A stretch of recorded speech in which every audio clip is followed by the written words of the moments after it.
I'm a crow.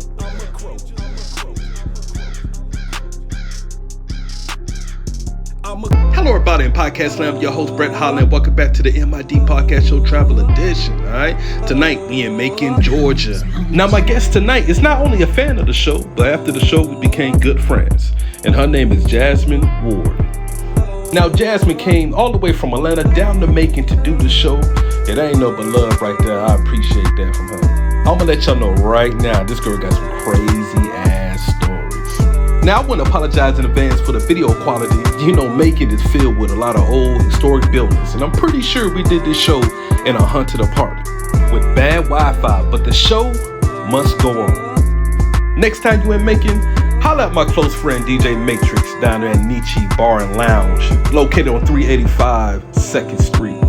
So sit back and relax, subscribe and share, and hit me up. You never know, I might travel to you.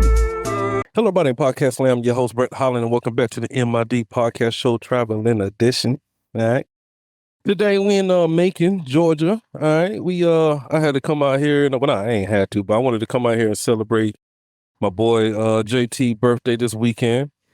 Shout out to DJ Matrix. You know, we fucking with her tonight at the club, and then we're gonna head out to Atlanta and do it big for my nigga JT birthday.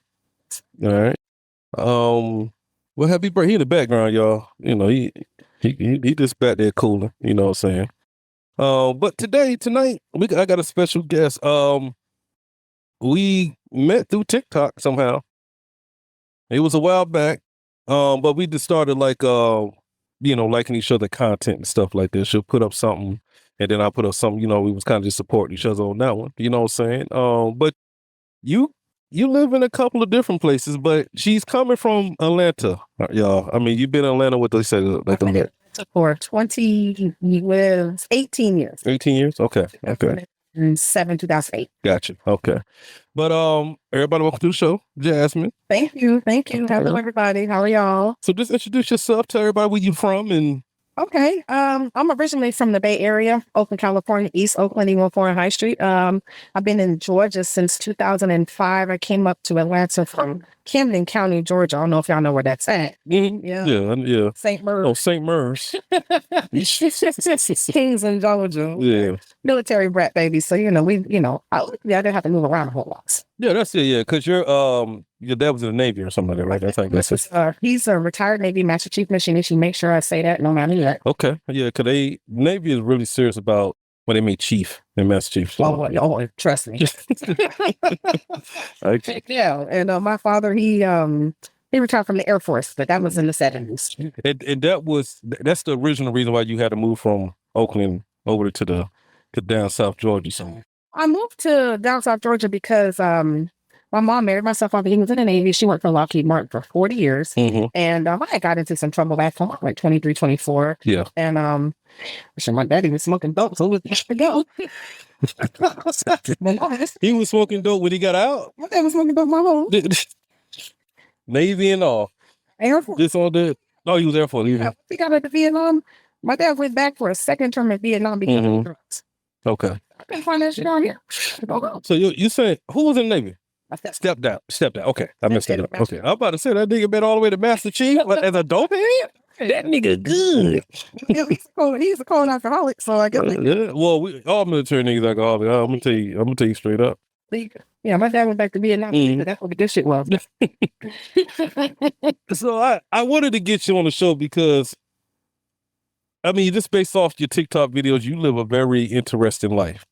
Right? Yes. My nigga was just telling me earlier when he had to ride that motor for a year and a half, like it was just so entertaining, right? And then, but your videos, cause you ride it, right? So it's like, I'm like, nah, I get it now. It's like, damn, you gotta ride the bus or whatever. You gotta, train on bus, but it's so entertaining. It's like, you know what? I'm just gonna make the best of it. You ain't got no choice. How you gonna get on? So she had this like 7-part TikTok about finding some goddamn shoes throughout Atlanta. And I had never seen her. It's just every day. I told y'all niggas, not a pair of shoes. Tell him you thought I was homeless. Oh, yeah. Okay. Yeah. I ain't gonna hold you for a good 6 months. I thought you was homeless. Everything you did was like homelessly, like, Yeah. you know what I'm saying? Like I ain't never you weren't posting in the house at all. Like I didn't know. I was like, oh, she just out there in Atlanta just walking around, right? Honestly, like, Yeah, like you know what I'm saying? It didn't like you know how homeless people they might get shelter for 2 days and then they be out like that. You was posting videos like that, like and it'd be like a different house, and I'd be like, oh yeah, she definitely homeless. Somebody don't let her in for the night, you know. I never was on the streets or nothing, but stuff was going on. Yeah, and I get it, but and then your other stories, like your dating stories, like you know what I'm saying? I'm like, she got to be homeless because she fucking with other homeless niggas. Because the niggas you was fucking with, I was like, there's no way. In the story.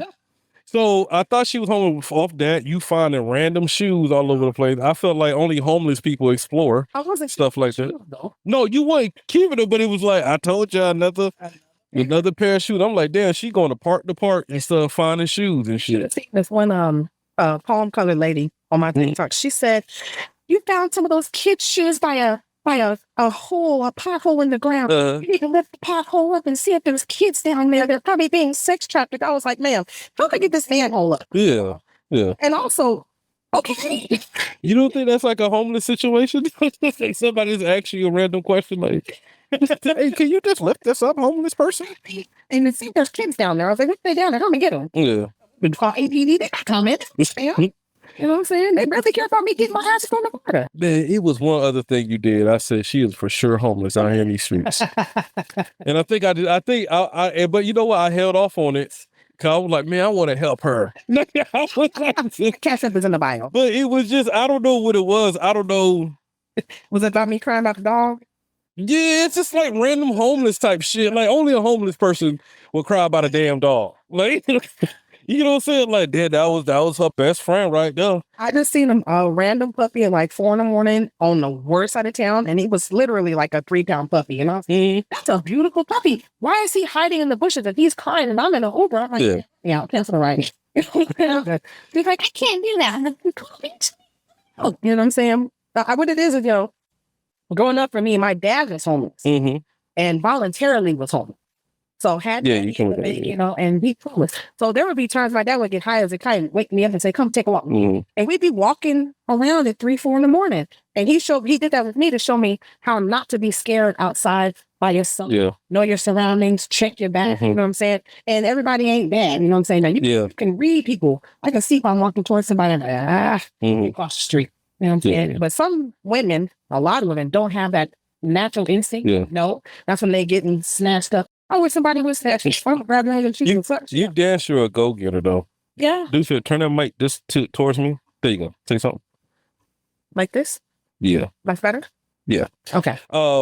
You definitely like a go-getter though. Like just running around today, you like volunteer. I got it. I got to move to. You know what I'm saying? Like a lot of women ain't like that. Like we kind of, man. How they want men to be, like they handle everything. Y'all just kind of turn your brain off. Yeah. Right. So, but today you was like, no, I got it. No, I'll be right back. I got, you know what I'm saying? Like Googling stuff, just trying to, help me, get everything together for the show and stuff like that. I think that's really dope. But a lot of adults don't even have that. I get that. You know what I'm saying? Yeah. So, your father definitely, put you like he gave you some survival skill. Now, but tell everybody. Now, your dad, he was voluntarily homeless, right? Now, tell him because he had money in the bank. But tell him what he used to do at the homeless. Okay, so my parents so long story short, my parents got divorced when I was in the 2nd grade. My mom didn't leave my dad till I was 14. I lived in a house my entire life, and my mom was basically that 12 years, she was trying to set my dad up to be responsible, pay bills. But she knew if she took me, my dad probably would die. Because my dad had me at 42. I was all he had. So when my mom left my dad finally, he said, well, shoot, I'm going to get some money for the house. You 18, you finna go. House, yeah. I'm at the house. You don't be here now. You working out. We'll go down. You be at your nigga house anyway, nigga. Yeah. Yeah. I came on one day, my dad had my ex-boyfriend in the house, sleeping in my bed. I said, God damn, I walked with my new boyfriend. I'm like, this is crazy. That's a good man. That's a good nigga. Man, that boy was giving my daddy every dollar worth of dope he had. I said, my daddy is working the shirt on. Yeah. But at the same time, my dad sold the house. He got $300 put in the bank. He went to live in a homeless shelter, and he was a loan account. He was the loan. People would get. No, hold on. He was giving homeless niggas loans. Yeah. Yeah. He knew that they were, mental health. Yeah. Social Security check every month, right? Uh-huh. And back then it was it was like a green dot card or direct express. Mm-hmm. So the card was going to their money. The money was going to their card every month. And 9 times out of 10, when you're in a homeless shelter, they take your card because you have to pay something, some kind of fees or dues. My dad was loaning homeless people money, and he was putting 10 on 20 on their ass. And he was like, "Shit, I ain't." That nigga say, "Look here, Rodney. I don't play with my money, man. Now you 3 bands down, nigga. Don't let me." Never went over 300. Never went over. See, that's smart. He's smart. I don't do too much. Yeah. Just 300. You are homeless. Yeah. Nigga, you 3 bands down, nigga. Don't make me have to wake you up in the middle of the night. I smoke dope too. Yeah, I smoke dope too. We both strong as shit. I know, yeah. Yeah, I know. We both strong. We could just both smoke dope, then fight. Yeah. My dad didn't want to fight nobody. He's like stabbed with that old man. Oh, he was crazy. Yeah. Oh, the wooden handle, the Swiss blade. Yeah. I mean the pocket knife. You had to pull it out and click. Yeah, it had a little groove right there. You can pop. Oh yeah. He put one of my boyfriends with that bitch. So it's like my boyfriend came over, he didn't just stab me. I said, pretty sure he did. He probably ran a pocket fist. He probably nicking the shit out of niggas for no damn reason. One of my boyfriends sat on my daddy's couch on the day and dropped $6 worth of dope in the couch. My daddy found it. I said, why were you even looking in the couch? Then he came in there and gave me $20. Told me, give me small. Damn. That's probably why I thought you was homeless, because you just be in homeless places that you don't even have to be there. Because your dad was like that too. He don't even have to be there, but he just there. People think I'm hood or ghetto. My mom had money. My mom worked for 40 years. My mom was making $40 an hour in that age. I didn't grow up poor, broke. I had everything I wanted. I didn't grow up in the hood. The projects, I grew up in an upper middle class neighborhood in San Jose, California. Let me find out your mom was out here building engines and shit. She was like the engines. Georgia Lockheed Martin. She used to build the motherboards for she used to build Milsa brains. Oh, okay. On every science project, every science fair, every year till I was a senior in high school. Really? Okay. Yeah. What? You didn't want to fall in the footsteps? No. Okay. All right. You said that pretty fast. Yeah, no. But, I'm glad my mama did it because it helped me. Yeah, I guess. But dental insurance, half these niggas did it. Me and this nigga didn't, so that's right. Nah, but and I think, you know what? And I think so you had it good, but I think that's probably why you so free spirited. Like you just be out there, just be in places like, but you very aware of your surroundings though. I will say that. Like your head be on a swivel and stuff like that. The second reason I thought you was homeless, you told a story about you dating this one nigga, right? But you started off the story like, I'm just gonna go on a date with this nigga, like, you know what I'm saying? But then by the end of the night, ambulances was out there, the nigga getting put in the stretcher and shit like that. I was like, what the fuck just happened in 5 hours? Nigga, like, it was crazy. Okay, so look, I never actually told the whole story because I actually lied to the police for him, so he really didn't too much trouble. Oh, yeah. So I met him on the train, however long ago, and he was like, I want to take you out, look something eat. I was like, cool, but I'll meet you on the train line somewhere. Look like. Okay. So I went one time. I went home, he went home. The next day, he was like, do you know where I can get I was like, yeah, can you come home, boy, on the west side? Because usually I'm on the west side of Atlanta. That's my side of town. Yeah. I'm west side town. I was like, well, I know where to take you. So I sent him. I told my friend, hey, he come up there to go somewhere. I guess when he went up there, he got something else too. My friend texted me like, he likes stuff that's white. And I was like, oh, okay. Oh, okay. He like that. Okay. Cool. Yeah, okay. So I seen it. We sitting there waiting to get on the train to go eat. And his eyes just kind of changed. And I was like, okay. The geek guy. Okay. So I'm on the MARTA, and if anybody knows the Atlanta MARTA, you can buy anything on the MARTA. You can buy dollar shots, cigarettes, sweatshirts, boosters on there. You can buy a chick. You can get a hotel. You get a whole body. You know what I'm saying? Yeah, you gotta just buy him. Yeah, we can buy her. Yeah. So I bought a Guns N' Roses sweatshirt from the dude on the train. It was $20. I gave him the duck. So I told the dude I was on the date with, hey, hold this, because I already had my bag. And he had on like I don't know if I remember, like a windbreaker jacket. He was getting cold. So he put the sweatshirt on. That's cool. But now we're getting ready to go eat. And his eyes changed and stuff starts getting kind of weird. So I'm like, you know what? I think I'm just going to go home. Yeah. Let me get my sweatshirt. Oh, that's when she went crazy. What's sweatshirt at? Yeah. Like, okay, what you saying? He's mumbling. I'm looking at his eyes and I'm like, this gonna start foaming at the mouth. Yeah. You know what I'm saying? So I'm like, you know what? Just let me get my sweatshirt then, because I paid $10 cash for this sweatshirt. You want to whip my ass for this sweatshirt. I don't give a damn. And I remember you said, get my sweatshirt. Go ahead. So I get off the train because he get off. Yeah. So I'm like, bro, I'm the wrong chick. I want my sweatshirt. I don't care if I Because he was cold. So you was being the gentleman. Get this nigga a sweater. right? Because he fucked up off the drugs. All right. So now he's being extra. So I'm like, okay. So now I'm like, hey, just, how to be nice. Mhm. Be nice, stand next to you. Slowly try to take the sweatshirt off. You know what I'm saying? You try to slide it off? I had to get in there with him and take it off. You know what I'm saying? He sat on the train. I'm like, damn. I'm like, okay, but the train at this time now is running every 25 minutes. Uh-huh. So you got to get on the train. Yeah. But this train's going to the airport. So I'm like, okay, I know where I'm at. Mhm. Train for the stop at East Point. East Point is with shit. Hmm. I know if we get into the East Point, there's going to be some young man, somebody's going to see me and him get into it and go say, hey. Hey, what the fuck going on here? No, nobody did nothing. Everybody was like, go ahead. Everybody hit this bit right here like, shit. Dude, someone's like, yeah, girl, get him. Like, damn. Hell. You know what I'm saying? So then now we back on he got train. And he's going, I'm like, gosh. Okay, the train come again. 20 minutes now. We ain't not arguing. I'm not touching him. And he's touching me. Mm-hmm. We get back on the train.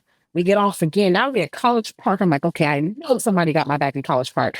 Wah, wah. Nah, not in 2000. Not And the barber man is looking. He's sweeping. I'm like, what are you sweeping? Nigga sand? he didn't know. Is it quicksand? Nigga sweeping like this. You know. Now the man that's got behind me, the boy with the sweatshirt, he's behind me. I'm like, you know what, forget it. I'm waiting on the train. Mhm. And my train's finna stop running. Yeah. Out of nowhere, I just feel him right here. Mm-hmm. Next thing I know, my feet are off the ground. I was like, oh, I'm gone. That nigga scooped you up from the back. Oh, he was looking at me like, oh, I care about you. And I'm like, nigga, I want my sweatshirt. Yeah. He said, okay, I love you too. Get my sweatshirt. Well, let me get in the sweatshirt, bitch. You know what I'm saying? This man is going pan. Now the train comes. We back on the train, but now the last stop is the airport. Mm-hmm. When I tell you this man got off the train at the airport and took off, like Usain Bolt, Mm-hmm. retired professional softball player. I think I can fix it. I don't know if you're not a retired crackhead though. No. Yeah. No. That's a little different. He was the man, 25 years old. Like, he took something. Oh, he was 25? 25. Oh, I'm about to. We got out. Nah. You were just talking. Nah, we gonna get to that. Nah, go ahead. Yeah. So he on that. Now he's going to the airport. So he on that powder though. Yeah, he's on that powder. He like 25-year-old legs on powder. And I'm like, okay. Oh, gee, I don't want to let him run through the airport because, this is how you catch felonies. And you don't know. Yeah, you be on a no-fly list, yeah. He walked to the airport. So I see a black girl cop. I'm like, man, he got my sweatshirt. Mm-hmm. She don't even do nothing. She started calling us. She would. She would this. Well, look how this did me, right? She called back up. When I tell you the two black cops in the airport, they ran down the hill. I saw the other cop coming. I was like, yeah. When I tell you this little crazy boy whooped that cop ass, that goddamn slippery, them shoes was slipping and sliding on the airport floor. And he on cocaine. He ran so hard, the cop's taser came out his hand and flew. And I was like, shut up. I was like, I think that looked like one of them shoes. The taser ran. Oh shit, nigga, I don't got nothing to do with this. Whooping this cop. Slammed the cop up against the wall. To his head. Oh yeah, you're going to jail. They tased this man like 4 times, but now he's in there screaming. Mind you, he did have a security outfit on because he had this gas station. I see him like a gas station. I'm like, so he worked security. And whoop the cop ass. He still had a security shirt on? Yeah. I remember the big ass hole under the arm when they tried to grab him. He ripped all the way down to his ass. I was like, damn.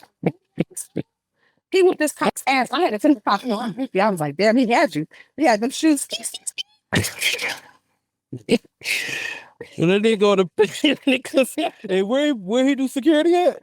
The Cisco Travel Plaza on Donald Lee Howe, Bankhead. If he's doing security on Bankhead, he can. I don't know. My nigga did security. He might know. Bankhead, the travel, the Petro. Hey Jay, can you slide me that Bob? Just slide it. Okay. About it. Yeah, but He's on the freaking before you go. Oh damn! Sorry, we need to do you like this. I'm sorry, but no, he whipped that cop's ass. They tased that man 4 times. Yeah, and he was still. And then when they got him in a holding cell in the airport. I didn't know they had holding cells in the airport. mm-hmm. They got him in a holding cell, right? And he he immediately came down off the coke. And they asked him, does he have any drugs on him? I said, oh, okay, no. That's not hot. That ain't my job. Yeah. Y'all motherfucker. Yeah. Mm-hmm. Saying, and he was just as nice as a people. Yeah. And and then come to find out, he was living in the airport. So one of the cops was like, "Hey, see, I'm living today." Like Tom Hanks in the terminal, I guess. Well, he was living in the airport and he was homeless. But when they arrested him, the black lady cop, and I hate to say this about her because she was a beautiful black woman, but she was so biased towards a black man that made me mad. And no, he was retarded. He's demented. I said, no, he's not retarded and demented because it's like my second or third day. Yeah. He got sins. I said, but he may have mental health issues. But also, I didn't want to say, the drugs may have done it for him. Because when he sobered up, I'll text you when we walk over there. He was very nice. And, he was very, very polite. Yeah.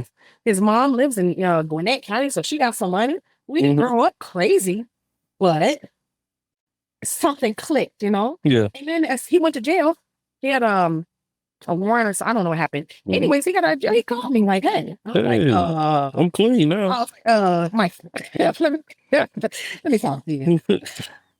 This ain't gonna work. Yeah. And the cop was like, "Did you know he was demented?" I said, "He was demented."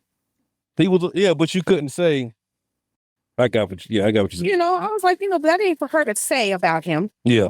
Because I couldn't say, sometimes when people do certain drugs, it affects them differently. And sometimes, they don't know how something's going to affect them. I know that.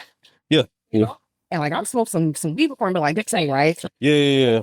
Thing. Yeah, because I'm like that with weed too. Like, if it ain't like homegrown from the dirt, like, you know what I'm saying? 'Cause, they be remixing the weed now, you know what I'm saying? Like, nigga, I got that Whoopi Goldberg. Like, damn, nigga, what that shit? My weed tastes like kiwi strawberry. Yeah. I actually kind of like those, but it's artificial flavor in that bitch, so it's gonna just get into your system and like, fuck you up even more. So, real hot. Yeah. Cause see, like my brother, like he can smoke and then like go to the gym and shit. Like I can't even get to that point. Like I gotta go to sleep. Okay, I used to smoke and go to the gym. But that means you was like an avid, like a daily smoker. Yeah. So we smoke. Oh yeah, that's right. Yeah. Fat King Dasher. But no, I got you. No, I got you. We smoke, but I also experimented with other drugs. So when I was younger, since my dad smoked dope, and my mom probably did coke, when I was young, all that kind of stuff. My parents were hippies, so they were okay to do in my household. Yeah. I had told myself when I was in high school, I said, I want to do every drug just to see how it affects me. I know what I don't like.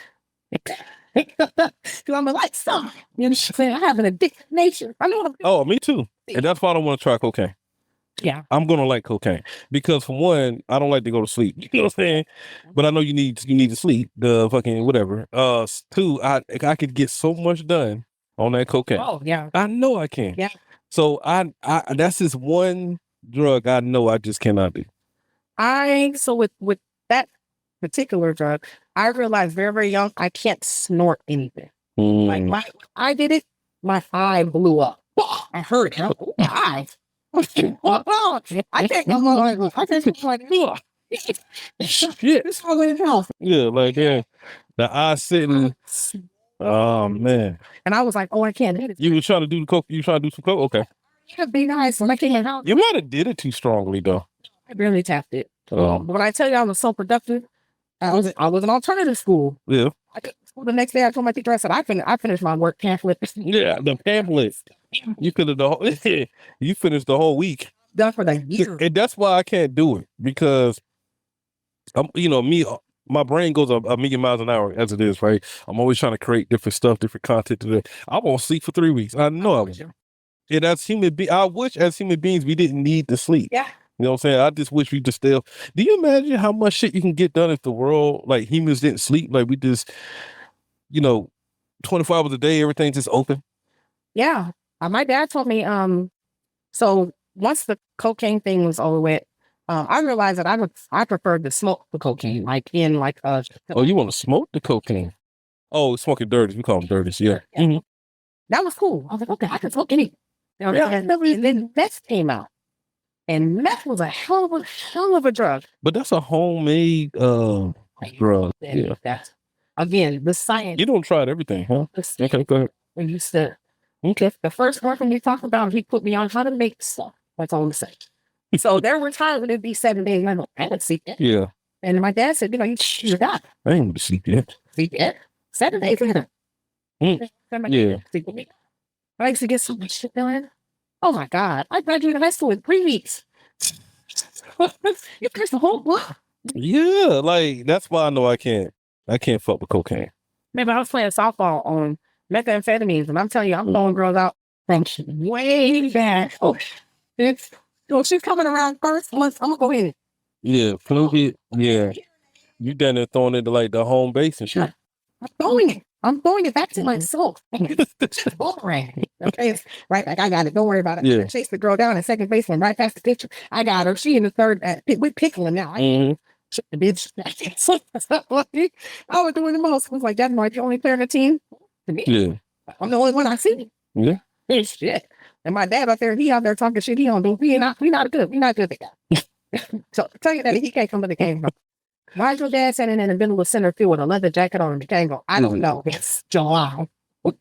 He's happy to be here. Them niggas with them Kangos, swear to God, they got a whole brim on their head. They be look. Back in early 2000s, right? Mm-hmm. You know, all conscious rappers wore them goddamn Kango hats. My niggas was wearing Kango hats, and I'm like, nigga, we're 24. Like, what are you doing? Why you? And let's show up to the club. Pastor Troy, come on, they fucking try to put. I'm like, no, don't put the brim, don't put the Kango lower on the Pastor Troy. Like common. You gotta. It was common, most deaf. Yeah. Any of them, Khalid Kweli, like all the niggas. Camp Low. Yeah. Oh. Okay, that's my favorite. Camp Low when you rapping about shit. Nothing. Camp Low, this is it, huh? No cheating for this guy. But when they started rapping, I'm like, what the fuck are you talking about? Now, it still was dope, but I was like, I have no clue. It sounded so smooth. It was, can make sound of that. I'm like, he got a brown leather coat on. Like, that is motherfucker. They all look like they was in Dead Presidents. Y'all niggas dressed like Dead Presidents every day. Yep, I'm waiting on the But, so all y'all just came out of Vietnam. Okay. Where's Antonio Vargas? Yeah, check this out, Cat Daddy. Let me tell you, my dad was the biggest. My dad at my high school graduation, I graduated in June of 2000. Mm-hmm. You know, when you go to school with certain people and you go to the same schools and you have the same kind of last names by each other, and you sit next to each other in alphabetical order, you know who's going to be next to you. So I'm like, oh, yes, John. Yeah. My last name is W-A-R-D. There was a man, John Ward. He was W-O-R-D. We had another dude named Jesse Warren. So we all was next to each other. We went to the same middle high school. John Ward said, we just waiting on your daddy to get there. At my high school graduation, I'm like that. Like, we want to see what this about. Okay. Can I tell you, my dad came in the graduation, and it's all metal. It's San Jose, California. It's all metal bleachers. My daddy came through my graduation with a black leather cane. June Desert. Okay. A whole. The Kango with the button on the brick, because they had the one with like the button, like just to make sure it stay Kango-ish. Button. He had a full afro. He still used soft sheen, the yellow, yeah. He had a white I Love Ethiopia dashiki on with the continent of Africa on the front that was hand sewn. Okay, a pair of polyester bell bottoms and a pair of 3-inch eelskin boots. Came through in the year 2000. In the year 2000. As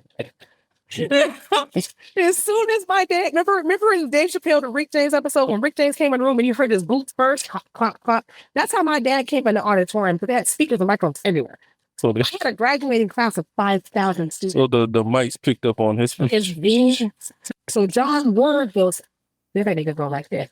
And I was like, what? All I saw was a little bit of smoke. I was like, that's Marlboro Red. Well, I'm thinking John Word is white though. He's black. But but it was funny when I thought he was white. He's like, they go to nigga right there. He's definitely a white friend. John Ward, shout out to you. You were my friend for a long time. First boy I ever talked to on the phone. My dad said, I don't worry about him. I think he gay. I was like, okay. Oh wow. Okay. My dad didn't say that shit. I saw a little bit of Marlboro light smoke, Marlboro Red smoke. I said, oh, that's my daddy. I saw the half a pint of Christian Brothers come out the front of the dashiki pocket, and I was like, no.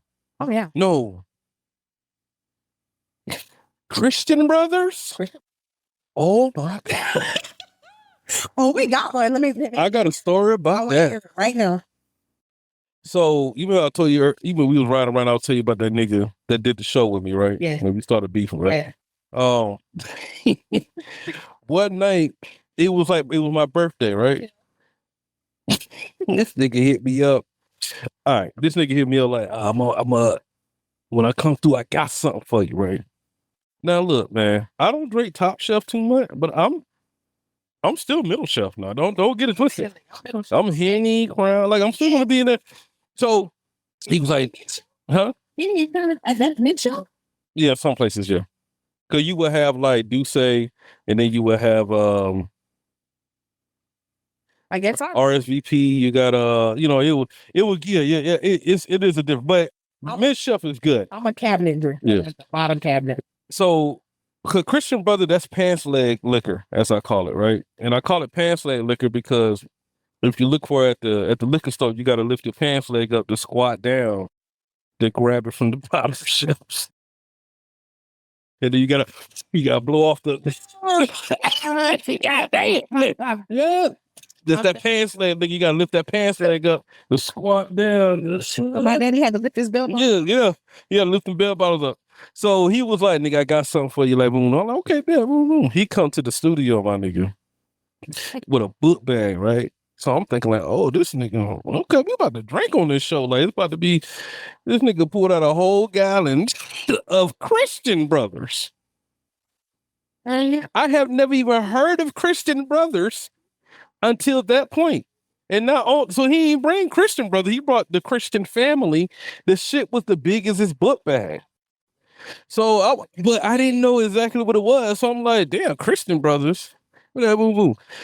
We started drinking that shit that night. That was a 5-hour podcast, right? I had to delete the podcast because we damn sure was not talking about a goddamn thing on that goddamn show. One of my niggas went to talk about some aliens and shit in that bitch. And you know what he was drinking?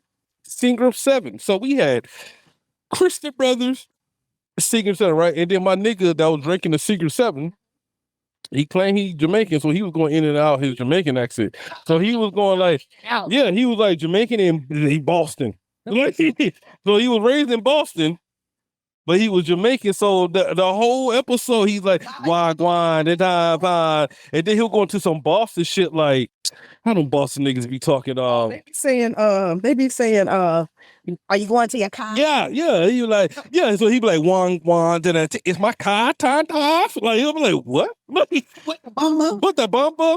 What the bumper car? Like, what the bumper? Okay, I can pass that. Yeah, what the? So I'm like, but you at the time we don't know. That Christian Brothers on deck. I knew every day my dad was going to buy a fifth Christian Brothers. This is going to go under the counter. And I started drinking my dad's Christian Brothers. And there was a white girl out here. Her name is Kelly Pieski. She was my best friend. We used to get fucked up on my daddy Christian Brother. And I thought I was smart. And my daddy only drank maybe 2 or 3 cups. But he drank them straight. My daddy used to my dad was a real player. He would wash the cup and then put the cup in the freezer. No ice. So you take the cup. The cup is cold. No chase.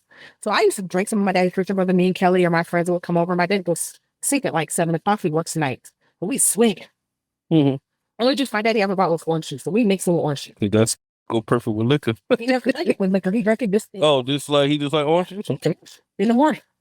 So we used to get fucked up. I used to start pouring water in my dad's Christian Brother to make up for the space we drank. He would just be like, yeah, I know, shit, man. I'm like, okay. I measured this before I go to sleep. So then when my mom left, he kind of, he went broke a little bit. So he switched to Gilby's Gin. And he was like, now play with that. When I tell you, me and my friends be listen, Jesse Jackson came to my high school for a meeting to Jesse Jackson? yeah, that's how you know I'm old. Jesse Jackson came in and said, I am somebody. Was he fat? No. Fat or skinny? The skinny? Regular. Oh, Jesse Jackson. No, I'm thinking about Al Sharpton. I'm sorry. No, he was 50. Okay. 50. Yeah, I'm thinking about Al Sharpton. I'm sorry. Well, listen, he's 85 now, so he was 60. Mm-hmm. And I'm in Jesse Jackson. My dad's like, Jesse Jackson's at the school. You gotta go see Jackson.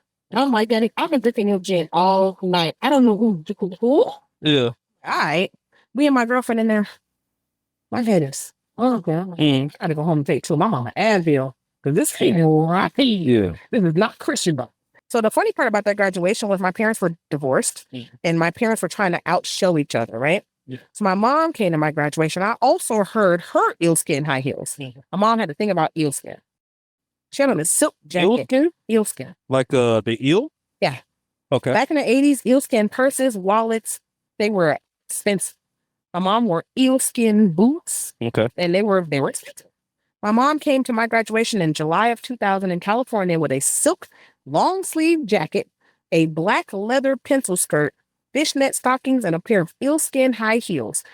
She took me to Kmart. I found a $500 Mexican Mercury Cougar, 1986. She bought it for me for my graduation. My dad, the day I graduated high school, my dad retired. He got his retirement check that day. My father cashed an $18,000 check at the liquor store. I don't even think I didn't even know liquor store even had that type of cash. Now, mind you, this is the liquor store I grew up with. Yeah. They've known my dad for 20 years. My dad cashed an $18,000 retirement check at the liquor store. They kept like 3 racks. My dad turned around and gave me $100. I was like, I want to beat your ass in here. Like, yeah, $100 off of that. That sounds like a severance check. But I also had to remember. I had to remember my days were dope. Yeah. He finna keep every nickel. He did, however, go by me. Dope though. Not even so. He did go buy me a 1996 Camaro and brought it to my graduation. My mom pulled up in the Mercury Cougar, the 86. Yeah. My dad pulled up in the 96. Yeah. My dad said, go ahead and get in that Camaro. I'm going to go ahead and pull off in this $500 bucket with your mama. I said, what? Y'all finna go to a hotel? I don't know that. I was like, what you mean? And they was gone. They went to Vegas and got supposed to get remarried. My dad took my mama money and got the fuck on. Not for the 18 stacks. So he took she bought a ticket for them and they went and they were supposed to go to circus and some stuff. And my mom said she gave my dad $1,000 to gamble with and she didn't see him again. She called me from Georgia. Same marriage, right? Yeah, same marriage. Kingsland. Kingsland. Oh, that ain't Kingsland. You from Brunswick? Yeah, I'm from Brunswick. I'm sorry. Well, it's better than Kingsland.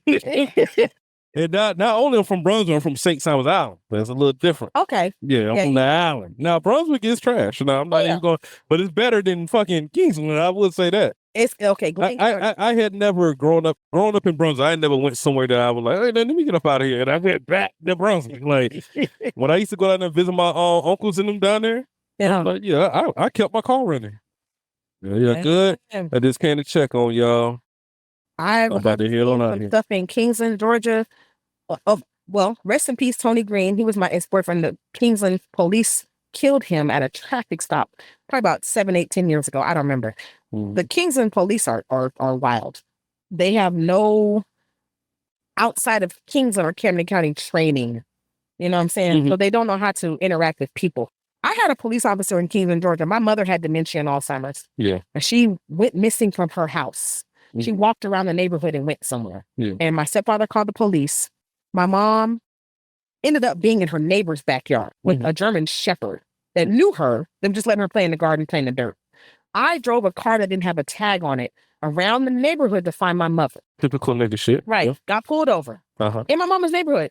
I said, ma'am, the SWAT's out here. The connivers are out here. We're looking for my mom. Do you know that cop lady put me in the back of the police car in July in Georgia and said, don't worry about it. We'll find her. I said, and still took me 11 miles to Woodbine and locked me up. I got out in 40 minutes. Man. I said, my stepfather is a Master Chief Machinist for the Navy, U.S. Kingsman Naval Base. I said, he'll be here in just a minute to get me out. I said, my bond is $75. I said, ma'am, I have $75 in my bra. Could you get that? She said, no, I can't. I said, when I do see you and you're retired, I'm going to beat your ass. Your dad remind me of a pimp named Slipback. Make sure you got to say the whole name. Have you seen the Boondocks? You seen that episode? Yeah. But yeah, please say the whole name, and I do need a pimp name. Slim. Back. The pimp name Slickback is my Uncle Terry. I got a brother right here from a goddamn part of crack. Yeah. Yeah, that's my Uncle Terry. He was pimping a girl at the goddamn barbecue spot in Fort Worth. He said, I think she liked me. I said, 72. And he told me, I think she liked me. Yeah, I can pimp these hoes about it, man. She did like him. We got all them turkey legs for free. All the pimps are ugly to me, and I have no idea how they be getting these bras like that. Just not only getting them, but having them have sex to give the money to them. Mouthpiece. That takes them like E40 said. I got $1 million mouthpiece. Because the way my uncle, I'm looking at him, I said, you're 72 years old. He told the girl in the drive-thru, he said, I paid $8,100 for my teeth. And he smiled at her, and she smiled back. I said, turkey leg in the bag. Both of them. We going to the daiquiri bar. You gonna miss over there or what? You know what I'm saying? Dead ass. Like my uncle had a pink Cadillac in the 80s. He had the Michael Jackson rhinestone glove. Yeah. And he had it going on. Mm-hmm. He had it going. He's never been an ugly man. He's actually. No, I'm just saying, like most pimp I see on TV, I'm like, how the hell do they get these girls to even do what the hell they want? Well, I don't know if they have it out here, but in California we have a thing called gorilla pimp. Oh yeah, it's out here. It's out here. Yeah. I believe it. Yeah. I seen a pimp in Alabama. I think that's a worldwide term, though. Is it? Yeah, when it comes to pimping. No one's ever told me they knew what that meant when I said it. I mean, what you think it means? I mean, that's like aggressive ass pimping. Yeah. Like I'm gonna slap the shit at, like, what I'm saying, where money at? You don't got my money? And that's pretty much how the pimping game kind of came up. You're going to the room. Yeah, you're going to the room when you don't get your ass thrown around. You know what I'm saying? You're going to get this money next time. You're going to get this money. Yeah. Yeah, the gorilla pimping thing is a real thing because I saw a pimp in Alabama. I was in Mobile, Alabama. I saw a man. He looked like, I don't know what he looked like, but the woman was beautiful. Mm-hmm. She looked like Lisa Ray, just a little bit darker. Mm-hmm. Right.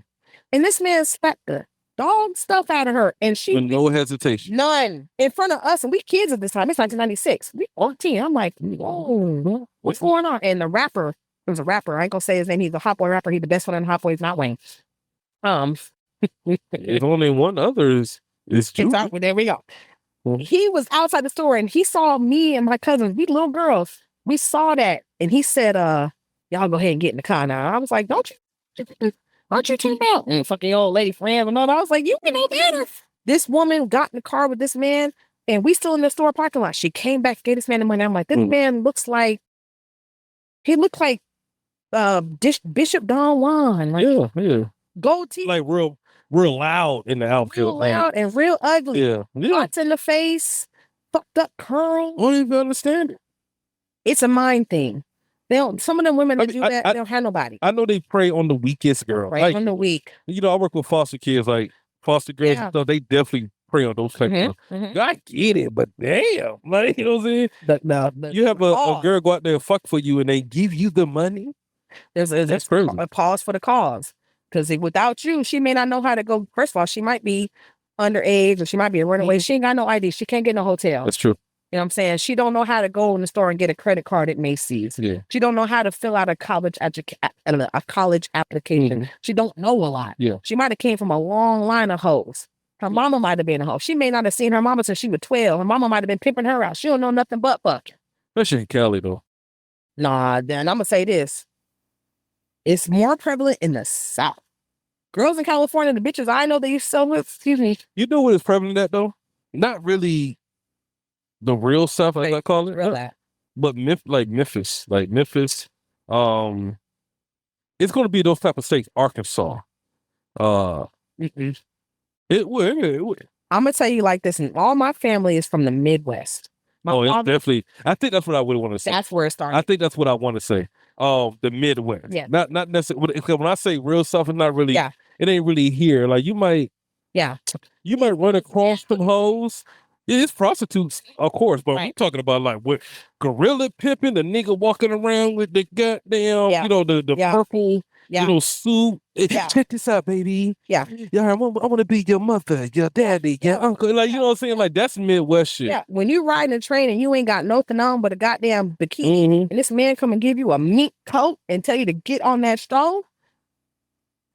and it's freezing cold, and you out there, and you could charge higher prices because, bitch, you got on high heels in the snow. Mm-hmm. I like you, and I want you. Yeah, I like you. I want you. No, we can do this the easy way, or we can do it the the hard way. Yeah. But when you see them real pimps, they got on fur coats. They got on nice suits. They got on mink hats. You know what I'm saying? It's like Cardi B said, a real hoe never gets cold. My mama and my aunties, not my mama, but my aunties and whoever I knew as a child that had done that with themselves, not saying my family members, but women I knew like that, they was in the Midwest, they was up north because, think about it, you can barely drive down your street because the snow is so high. Yeah. But here comes this beautiful ass bitch in a pair of heels and a bikini with a fur coat selling $50, girl. You better come in this house. You're going to be trapped for 2 days. I got $200 for you. And she's going to come up there and get that man her money because why? She's going to a warm hotel room. She's coming out to a new bikini, new pair of drawers, and a new jacket. Fuck. You know what I'm saying? You can't go nowhere. The bitches in Miami, it's hot all the time. That's yeah. I can get missing on South Beach. I don't think I want hot pussy though. I mean, this is my thing, right? So when I was in the army, I went to Thailand, right? Okay. And I told you earlier I'm very bougie. Yeah, I heard about that Waffle House. The Waffle House, right? I don't even, you know what I'm saying? I'm gonna tell later on. Don't worry about it. I'm very bougie, so when it comes to like, that's even worse. What I know, like Waffle House? No, I'm just talking about like prostitutes, right? I don't know how niggas can even fuck with prostitutes. Like, if in my mind, 30 niggas just smashed before I even got there. And ain't no telling what they was going or what you allowed them to do, you know what I'm saying, for the money. I had a boyfriend one time. He was from Embry, Alabama.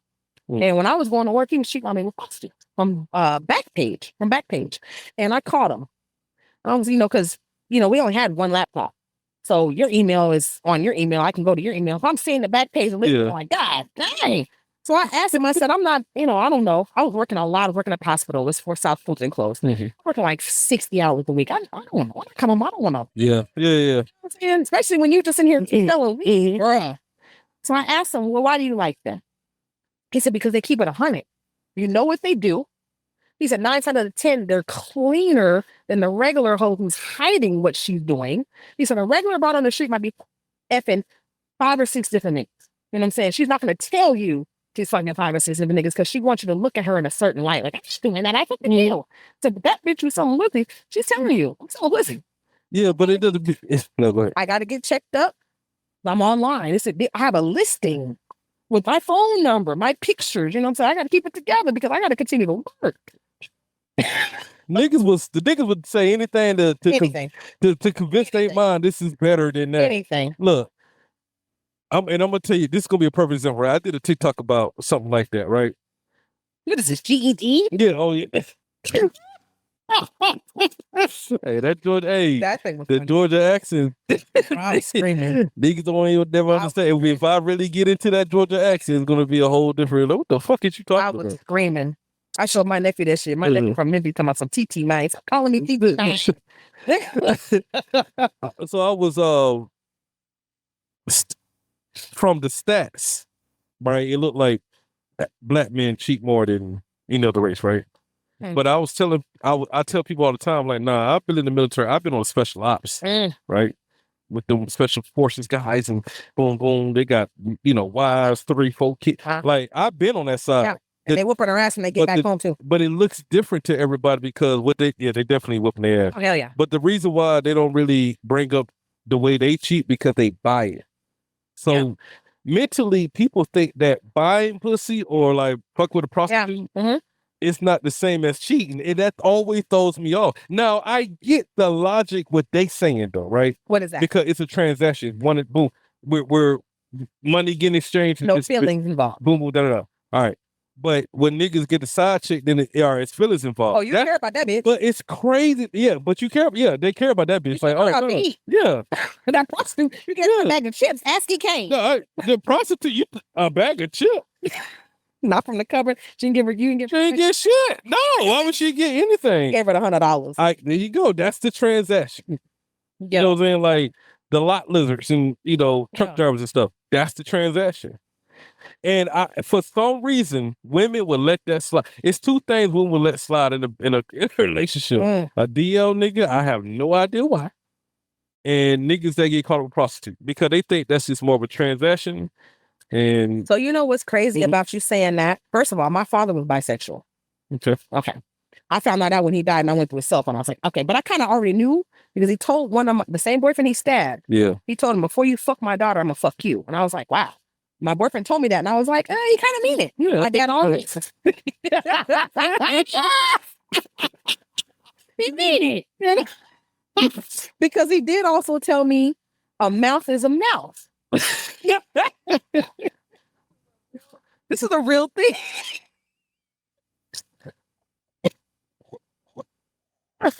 My dad said a mouth is a mouth. We're not doing that. A mouth is a mouth. My dad told me in front of one of my boyfriends, he said, you just want somebody to suck your dick. He said, a mouth's a mouth. Look, I am the I am an oral sex advocate, right? Okay. But it got to be from a woman. Like it ain't though. I'm not that addicted to oral sex that I'm like, a mouth is a mouth, my nigga. Now, I was never. That's crazy. Now, mind you, my dad did 2 terms in Vietnam, so we don't know what. Oh yeah, ain't no telling what it was. Yeah, right. And he damn sure was fucking the prostitutes over there. Hell yeah, or whatever over there. Yeah. Shit, my dad did 4 years, and he went back and did 3.5. You know what I'm saying? So. And the second term was voluntary. Again, like the homeless. It was something that was over there. They like, I need to get back over there. It was definitely heroin and opiums. Because he said, they grew it over there. They grew that shit over there. I like over here. He came back with a cold addiction, and he was addicted for the rest of his life. Didn't this Frank Lucas did that in the American Gangster? No, it was definitely what was Tucker in Dead Presidents. No. In American Gangster. Oh yeah, the opium. He went straight over. Yeah, they went straight over there. Yeah, my dad came back with a cold heroin addiction. But your dad was Chris Tucker in Dead Presidents. Yeah, he didn't overdose though. He didn't overdose. Because when he got here, that's what it was. But he said a mouth is a mouth. My dad told that's crazy. My dad told one of my boyfriends one time. He said, "Does your dick reach from here to across the street?" My boyfriend said, "No." My dad said, "Mine does." He said, "Look." So your dad had red carpet dick. Just roll on out there. I promise you, when my mom don't promise me nothing. I mean, I don't. He didn't have. I know this. So if you can imagine, okay, look at this tablet right here, right? This is my neighborhood block. My house is right here. My elementary school is right here. My dad's side chick's house was right here. She was a cold prostitute. That's what he meant, though. Yeah. Like my dick is local. Yeah. Like, I can. And that woman, when my mama left, that woman took care of me. Showed me how to use pads tampons, how to go get bras. She told me how to be a lady. She also showed me how to take a pop it. And I can't. I never do it. Your dad was throwing them through the mattress. She showed me. She said she told me one day her name is Beverly. Shout out to Beverly Wu in San Jose, California. Beverly fucking Wu. She had a 300-pound Rottweiler named Simba.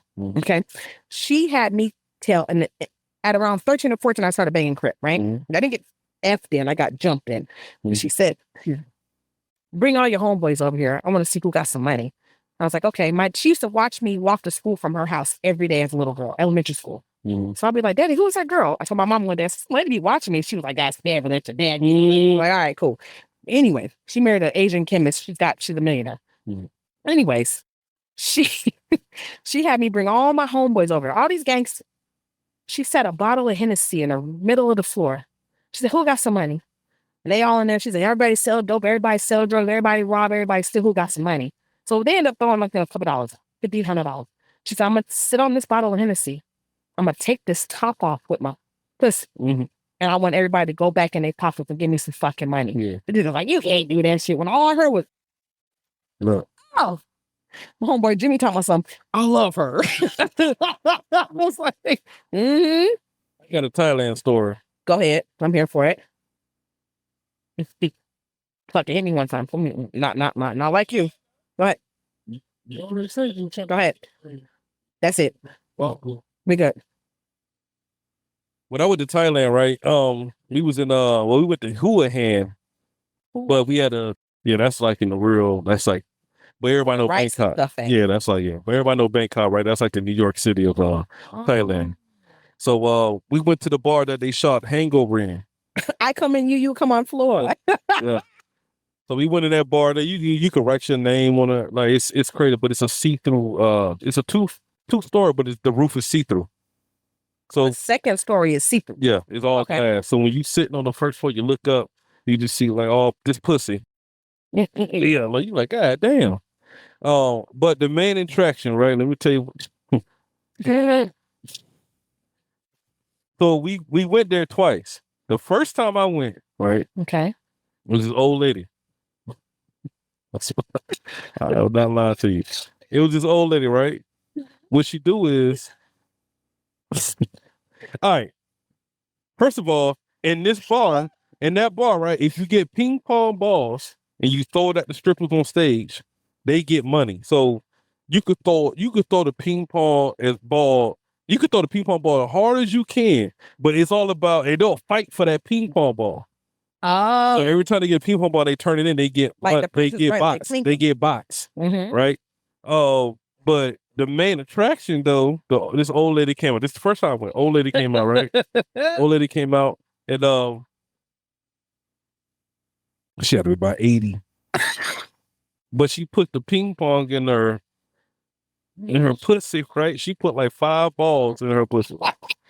And what she do, she'll open her leg and she'll shoot them out. Like, you know what I'm saying? That was like her skill set, right? So she was the main attraction. I go back 6 months later, she died. Right? Not if her daughter was out there. Her granddaughter. And Now, granted, in honor of Sing Gang Sing Kai, this is her granddaughter's King Kong King Gang. And he was like, no. what's the Asian lady that be doing the plates? Yeah, like, yeah. The Japanese pants? Yeah. And I was like, and I'm gonna tell you what, when the old lady died, they had a ceremony.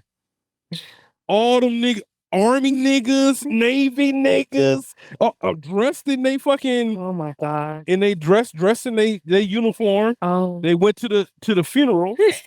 They saluted her. All type of shit. Like, it was crazy. Like, it was. Wait a minute. So have you ever been in Atlanta to the Claremont Lounge? Nah. There's a lady in there that's been dancing for 50 years. She's a black lady, chubby, BBW, beautiful, bald head, blonde. Her name is Blondie. Mhm. And there's another woman that does the fire tits, but Blondie does it. Hold on. Let me hear the story. I think we went last year for his birthday. Hold on. But that's not a strip club, right? It's like a strip club. Oh no, it wasn't. It's a It hotel. wasn't. But last year for my nigga birthday, we went somewhere and this bitch came out with fire tip, but it wasn't no strip club. It was like a restaurant. It's the Claremont Lounge because it's like a landmark now. Oh no, it wasn't. Yeah, Was it on East Ponce de Leon? Was it downtown? No, I mean that was last year. Okay. You know. There's a lady named Blondie. She grows her pubic hair all the way out. No, well, I definitely wasn't there. And that wasn't that and she dyes it completely blonde. And she pulls stuff out. And it's called the Blondie Show. And and then she retired. She's probably like 70. And I worked across the street at Mary Mac's Tea Room on Ponce. I'm seeing Lamborghinis, Corvettes. I'm like, what's going on at the Claremont Lounge? Oh, it's Blondie's retirement party. I'm seeing old men looking like Dick Van Dyke, Kane. Fuck at it. Not the fuck at it. Dick Clark. Okay, I'm like, hold on, who is that? It's goddamn Jack Nicholson. I'm like, Jack Nicholson? Said Dick Tracy came out because I saw a star and I was like, who is that? When I worked at Mary Mac's, I'm looking, I said, hold on, I know that face. Who is that? Who is that? Who is that? Who is that? It was Michael Keaton. I'm like, Batman with the nipples. Batman? With the nipples. Not him going to show. Not first Batman. They said she made $1 million that night. She had 6, 7 different security cars escort her to a Nissan Sentra. I said, ma'am, are you a Nissan? All right. I said, well, how you? Well, she finna retire. Y'all looking for a new dancer. You finna now, what you say you had to do? Okay, first I heard you bleach the pussy blonde. Okay, and then what? Yeah. Suck a cold dick. Okay, got it. Any cold dick though. That's the problem. Hey, if he gonna give me 800,000, nah, it took. You never know. White boys is crazy. Yeah, they do. White They people like and they like black girls. I had a It's just white boy. like I had a black white dudes boy like give me white girls. $1,000 to shit on him. I was like, "You sure?" He's like, "We want me to take you to do Taco Bell, Taco Bell right now, Taco Bell, nigga, now." He's like, "You told me that right? I feel so privileged." Yeah. Oh, is this a Biggie intro? So after I shits on the bitch, did you shit on him? Yeah. Hell yeah. Absolutely. With a tarp under him and everything at the Micro Hotel in Union City in 2008. I sure did. What the fuck? I sure did. Absolutely. I said, "You want me to do what?" He said, "What do you need to make your stomach hurt?" I said, "Shit, take me Taco Bell." How much? What do you need to make your stomach hurt? I said about $200 with Taco Bell, but give me the 200. Okay. My sister worked at Taco Bell for 30, 20 years. Give me a nachos bel grande, extra bel grande. Okay, no meat, extra cheese, lots of tomatoes. I said, How much did you get paid to shit on a nigga? she gave me $800. Who? He gave me $800. The shit on him? Yeah. What did you need to make your? What did he say? Hmm? What did he say? What do you need to make your stomach? He said, "What do you need to make your stomach hurt?" Oh, broken hands. Shit. I spent my last $500 in a year. Yeah. I didn't know nowhere else. I didn't know about You squat on him? Yeah. Yeah, I hit that motherfucker just like what them sumo wrestlers be doing. Okay.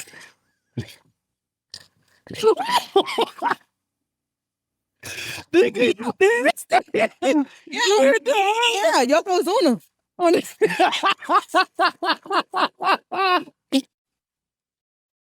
Sorry, no, sorry. Yeah, absolutely. So no, absolutely. I said, "Is it gonna be in cash?" Shit. He said, "How much money do you need to go to Taco Bell?" I told him, I said, "Give me about 200. $200 in Taco Bell is crazy. I bought a goddamn party. You bought Taco Bell? I went and bought something goddamn that magnesium citrate. It did make this shit real quick. I got to go. Okay, it's Friday night in Atlanta too. Boy, but I gotta go home. I'm gonna be at Central Station in 45 minutes. What do you mean? Jasmine, where you going? Back to the bathroom. I'll be back, y'all. Get y'all something to drink. Get y'all something to drink. Get y'all something to drink. I brought the white boy with me to Central Station. Hey, my friends could do this too. Okay. We what? Not my friends. My friends can shit on you too, nigga. Oh yeah, there was a place downtown Atlanta off East Ponce de Leon. It's closed now. It was called Chico's and Chains. It was a Chinese spot and a wing spot in one. It was a Chinese spot and a Mexican spot in one drive-through. Chico's and Chains. You could go get cheap Chinese food and Mexican food. One drive-through, bam, they're gonna make it. Oh, I thought you were about to say that, and you get shit on in the back. No, you get shitty. I'm not even knocking the hustle, but it's so funny to be like, hey, what do you need to make your stomach upset? $200. $200. I said, I'm regular as hell. I need something Yeah. for real. Like they sell magnesium citrate for $1 though. Give me $200. I'm finna go call my homegirl. Jessica got 9 kids. I know she can goddamn shit. That bitch's bowels are loose. That bitch, She ain't got no walls. I think I'm pregnant.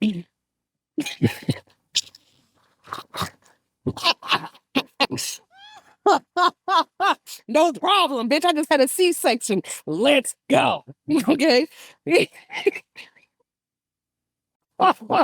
No problem. You can call Jessica right now. She gonna say, "Bitch, hey." Yeah, I shit on a nigga. We got no time. Yeah. Yeah, we about to shit on all these No niggas. time for the weekend. We about to shit on all y'all niggas. I gave them kids hella uniform. They sleep. Give me some of that. Let me see that shit. Put that shit in some vodka. Give me 45 minutes. 35. Hella uniform is crazy. Hey, uniform is nuts. People be thinking about Tylenol P. That uniform gonna put you out. It's specifically made to put you out. That uniform gonna have you in your sleep so hard. Your feet.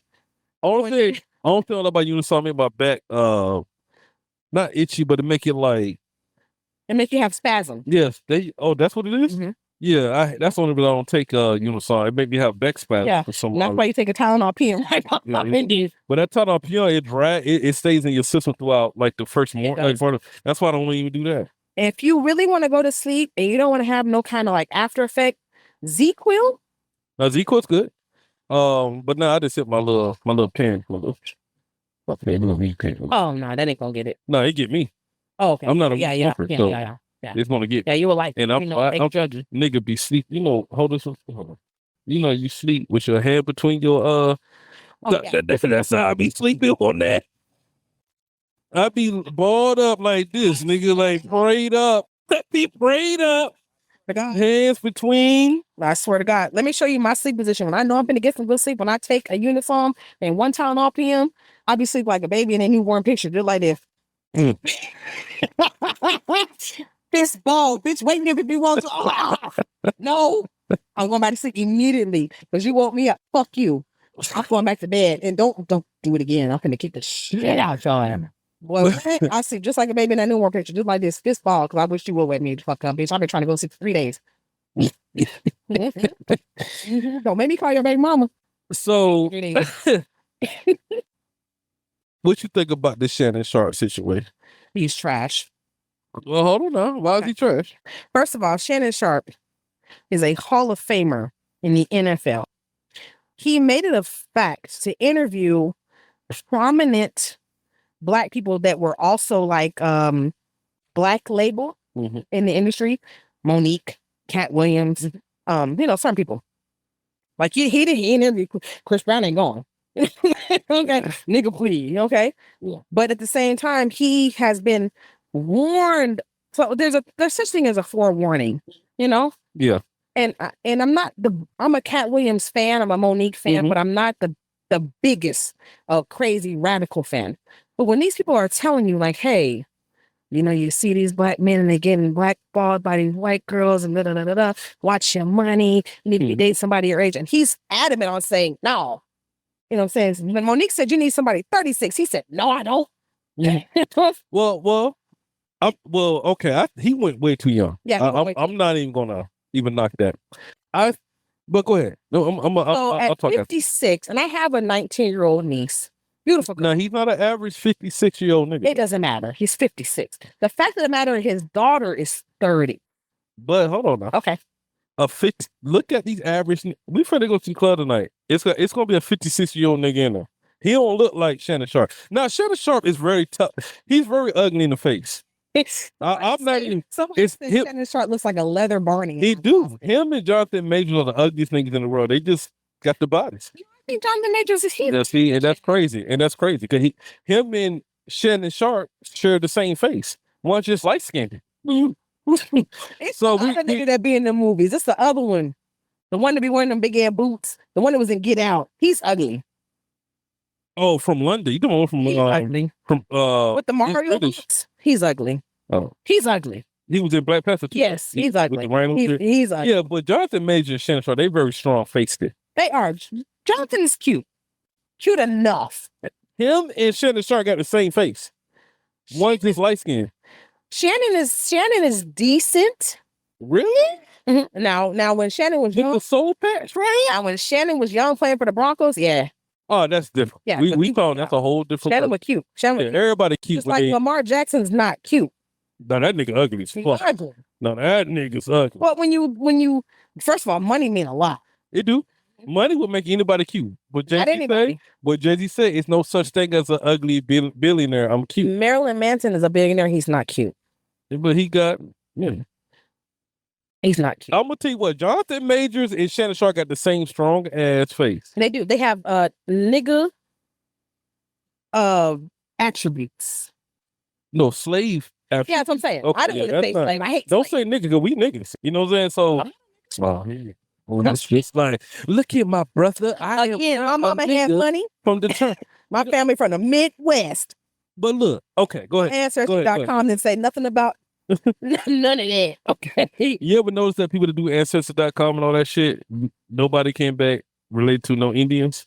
No Native Americans? I did. Well, I'm just saying in general. I did. And it's crazy that you said that because my grandmother's birthday is today. And my grandmother has blonde hair, dark brown hair and blue eyes. Well, my mom was half white. Yeah, my grandmother is 3/4. Well, not half white. Well, yeah, half white. My grandmother is 3/4 Cherokee Indian. And her father was 25%. I'm going to do it one day. But let's get back to it. Okay. Shannon Sharp. He's ugly. But the money make him look all right. Of course. But the problem with Shannon Sharp is, again, and this is what I say about certain men. Mm-hmm. if you're 57 and you have a 30-year-old daughter, I had a girlfriend one time try to fuck my dad, right? And I think me and her her name is Michaela Rios. What's up, bitch? Okay. So I called her one girl.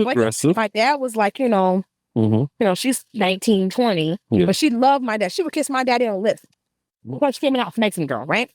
Not cool. But my dad, Mexican girl. Okay, that's a little right, a little different. Okay. Black girl, no. Mexican girl, hey, daddy. I'm like, my daddy gonna try to fuck you. Yeah. Try to fuck my boyfriend. Yeah. Okay, I'm letting you know. Okay. Don't give us too much room. Don't get too close. You know what I'm saying? But also, he's going to tell you, what are you doing? Not so much. My dad was a man's man. I can't even drink with you. Like, my dad would tell him, But at the same time, at 56 with millions of dollars, you have no business fucking with a 19-year-old girl. That's true. You know what I'm saying? Now, if you were just a regular 50-year-old nigga and this bitch that you met at the club or on the streets with 19 and she looked cute and y'all talking and y'all connect, different. For you to have millions of dollars, have a podcast, be on ESPN. Can I have other niggas for fucking young girls? Yeah. Okay. And that's the part. And then also disregard black women because you're not attracted to them because white girls let that pass. Well, his kids are from black women. They are, but they're 30 and 35 years old. But at least he got kids from black women. He does have kids. And I appreciate that. But you can't, I'm not going to knock him for messing with white girls. Yeah. But that age is crazy because my oldest daughter is about to be 18 in November. Right. So even if I dated a girl that was 19, that means I was looking at her friends. That's right. And that's what I be trying to explain to people. Like, damn, like you're not even thinking like. Right. If he's looking at a 19-year-old, he's also looking at a 15-year-old who's overdeveloped. You know what I'm saying? And that's what we grew up with. Yeah. I was a girl. Every girl I was a teenager. Okay, so here's my personal story. When I was in high school, like my freshman year, I was a tomboy. I've been a tomboy my whole fucking life. I'm a softball player, right? Something happened. I matured my junior year. My friends matured their sophomore year. I didn't have boobs and ass and thighs. I was a baseball player. Matter of fact, my dad used to let me go to school in my baseball uniform with sweatpants and shit over because he didn't want nobody looking at me. My dad was the first man to say, you need a bra. Very fitting. Yeah, you need a bra. Yeah. You know what I'm saying? You need to wear shorts under your uniform. That's why. You know what I'm saying? So when he realized at 16 I had a boyfriend, the boyfriend was 20. He was like, and that's my argument right there, though. Yeah. Because every girl that we know growing up, they always dated niggas older than us. But I hate that it not flip-flop. It's like, but I do know they took advantage of y'all and everything like that, right? I never got taken advantage of. You know what you was doing? Yeah, definitely. Look. I don't argue. I almost got in a fight with a girl about like I think y'all be knowing what y'all doing. Absolutely. I think y'all regret it later on. No, I never did. Never regretted it. Oh, you know what I knew? I knew this. I knew at 16 I had a job at World Foot Locker in the mall. I was in school. My daddy was smoking dope. I needed to get out of my daddy's house because there was random men coming in my dad's house and getting high, and I'm there at night. I don't need to be here. So I got a boyfriend who was older, who was a gangster, who could get me out my dad's house. You know what I'm saying? Now, granted, in respect to that man, he didn't try to fuck me till I was 17 and a half. And I was damn near 18. Oh, yeah. He had damn sure. Yeah, sure. But you know what he did show me how to do? Fill out paperwork to get an apartment. Go buy a car. Really? Yeah, absolutely. I'm not even mad at this. Yeah, he bought me a 1996 Thunderbird LTE. You know what I'm saying? He showed me how to work and save my nail money. I was spending my money on nails, my daddy cracked. He said, just put that money to the side. I'm going to match what you got. He said, because he sold dope. He said, I need you too. You got a license. You know what I'm saying? And I want you to go to college. He helped me pay my tuition. He helped me get a full fucking scholarship. Oh, he really liked you though. He loved me. But at the same time, he knew what I was going through at home. He wasn't trying to take advantage of me. Oh, that's a little different. My dad to him, I said, I told my dad the truth. He's 20. I'm 16. But I'm about to graduate high school in 6 months. I have a job, a full-time job. You know what I'm saying? And I'm not stupid. My friends are pregnant. You know what I'm saying? They got STDs, they got shit going on. They gangbanging. I'm gangbanging too. But my big homies are looking out for me because I'm the smart girl. So there's certain women that you can be the smart girl and not get put into them situations. Did I fuck up niggas in their 30s? No. 40s? No. 50s? No. Somebody at 16. Yeah, 16. And they were at me. They were at me. Because mind you, again, my dad owned a nightclub. Oh, yeah. So So, yeah, at my and you can, well, definitely you can get into the at that my club. house at night, there were grown men in my house. Mhm. And I was told to lock my door, lock my windows. Mhm. My sister would come in the room and sleep with me. We huddled up because men were men, you know. Yeah. But at the same time, I had the intention of if something happened that I feel like it's weird, if you see something, say something. Mhm. If a man who was 30 years old tried to fuck me, which he did, for my prom, a Mexican man bought my dad a 1969 four-door Chevelle Malibu Primer and brought it to my dad's house and said, I want to take your daughter to her prom. Yeah. I said, how old are you? 30. My dad, fuck when I let my 17-year-old daughter. Some dads don't give a fuck. Yeah. Some moms don't know no better. Mhm. At 16, my boyfriend was 20. Yeah, he didn't try to fuck me until I was 17, 18. He a different nigga though. No, I had a horrible nigga. He was horrible. I mean, You know why he didn't? You know why he didn't? Because he was going to go to jail. Because he already had kids with 16-year-olds, 17. My dad didn't play the radio. trying to change. Like, you know what? I ain't gonna do that. No, he knew my dad didn't play the radio. My dad was like, he did. He stabbed him. So I'm gonna play devil's advocate here, right? You just talked about a story, Mm-hmm. but that nigga was 25. 21. He was 21. Mhm. Now, me and you, we in our 40s now. Mhm.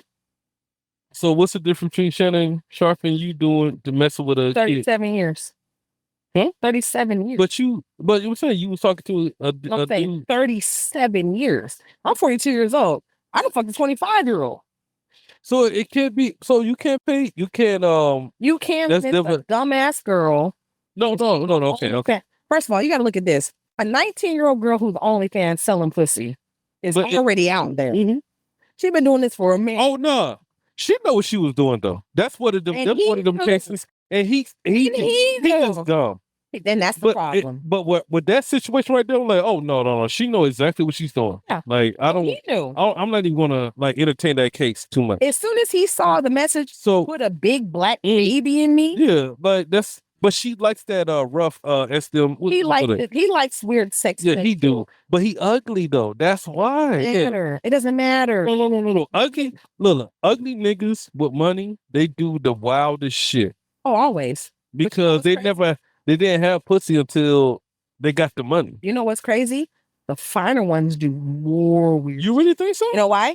Because I think they play I think they play women out a lot. Perfect example. It's all about them. Perfect example. Trey Songz. Right? Trey Songz, I'm a woman. Trey Songz fine as hell. Yeah, he been beating y'all up for the last 15 years. But listen. Trey Songz would not have to assault me. He would not.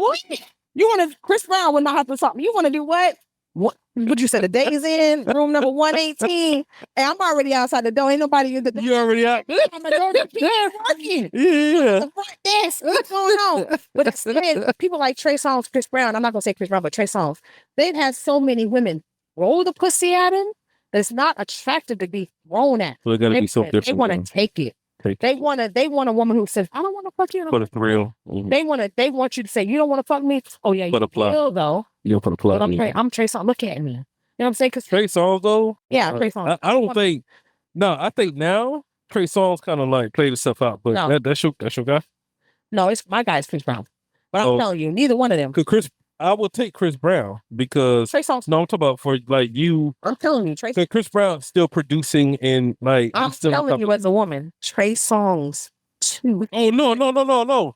I'm not even knocking it because Trey Songz been beating bitches up for the last 10 years and nobody even got him. Trey Songz could backhand me right now. It's no. No, let's shut up. Trey Songz. We're not doing. We're not doing that. No, we're not doing that. Trey Songz. Not Trey Songz. It's not the nigga to get his hair braided with no lineup. Here. Trey Songz backhand me at State Farm Arena right now. And I'm going to say, you know what? I don't know if he meant that shit. The nigga that get his hair braided with no lineup. We're not doing that. I don't care what he do. Drop them draws, Trey. I don't give a fuck. The bitch said you beat her ass. Well, let's see. She ain't got no hands. She can't fight. I feel like I can get Trey Songz up off of me. But also, I'm going to pull Trey Songz right back over here. Shit, what? You finna call the police? Nah, don't hit me in the face. Man, now you go crazy. If you don't hit me in the face, I won't tell them to take it to jail. Bite my cheek. You know what I'm saying? We done. I'm not gonna call him, but I'm gonna tell you, hey, I need some money. How much? I'm an easy bitch. How much money you need? But obviously Trey Songz must be that nigga because he'll beat up a couple of bitches in the last 10 years. That nigga ain't and he's still roaming the earth. Yeah. I was like, it's Trey Songz and Shaq are the two niggas that y'all need to get up out of here, bro. That's Trey Songz and Shaq, one. them are the two niggas y'all need to get the fuck up out of here. But y'all won't get these niggas the fuck up out of here. That's crazy. That's another one. That's true. Shaq is the other one. I never knew about Shaq beating nobody to fuck up. No. It ain't even about that. Shaq be fucking with them young ass 19-year-old boom. Hey, when I seen Shaq fucking with Hoops, and Hoops is 4'9". First of all, when I seen Shaq's baby mama was, what's her name? You know, only reason why we don't know because we just the Basketball Wives. Yeah. As soon as we walk to this club, we going to her name. So Shantae. When she had 3, 4, 5 kids and she's 4'9", he literally likes to fuck chopsticks. Got it. You know what I'm saying? But at the same time, everybody chopsticks to him though. No, everybody ain't. Because remember his first girlfriend, he's fucking with Lisa Leslie. No, I ain't never heard no Shaq fucking with Lisa Leslie. I ain't never heard that. No, I ain't never heard that one. Okay. Nah, I think somebody might have. I ain't never heard that one. Let's go back to Kobe Bryant. Okay, let's go Kobe. Kobe Bryant used to fuck with Brandy. He took Brandy to prom. No, he used to fuck with Brandy. That was a girlfriend. Brandy thought that was her boyfriend. Oh, you talking on some Cali shit right now? Oh, yeah, hell yeah, absolutely. Okay, and then they said the white girl, he raped her, right? Let me tell you a story about my mom. I'm going to say this in the mic. My mother. My mother was the biggest Kobe, and I have a Kobe Bryant tattoo right here. You damn sure do. I damn sure do. And Kobe. My mom loved Kobe so much. Her nickname for Kobe Bryant was Coette, because we are a duet. Okay? My mom, when Kobe Bryant got accused for that rape case, right? Yeah. My mom went to the Norwood Flea Market in Jacksonville, Florida, and you know where Norwood Flea Market. Oh yeah. Matter of fact, I'm wrong. It was Gulf Fair Flea Market. Okay, on Gulf Fair Boulevard, right by the ABC Liquor. My mom went in there and got a T-shirt. My fiance made it for her. My mom had a shirt that said on one half it had her face right here. The other half it had Kobe Bryant face. The back said, "I would have never said nothing." And she came home with that shirt. My stepdaddy was like, "Is she serious?" And I was like, "She's dead serious." She also had a Lamar Odom jersey that cost her $200. And she was like, "I can't believe it, $200 for a Lamar Odom jersey." She put it on her work scene. Was like, "I just want to sit on his face." I was like, "Mommy, you're wild." Lamar Odom? Yeah, she said, "I don't." And he got one of them Kardashians, so. She said, "I just want him to know that he's a piece of shit." Oh, that's why she wants to sit on his face. Sit on his face. You know what I'm saying? Kobe Bryant would never have had to rape me. Ever. And I love that man. To this day, to his death. He was taking. No. He just tell me what he want to do. Okay. What'd you say? Give me your top 5. Top 5 what? Of niggas that can just take it. Take it? I mean, like, if they come and say, "Yo, let's go." Yeah. Trey Songz is definitely one of them. No. Hold on. I'm sorry to talk. Oh. Chris Brown's one of them. Okay. Kobe Bryant, God rest your soul. Damian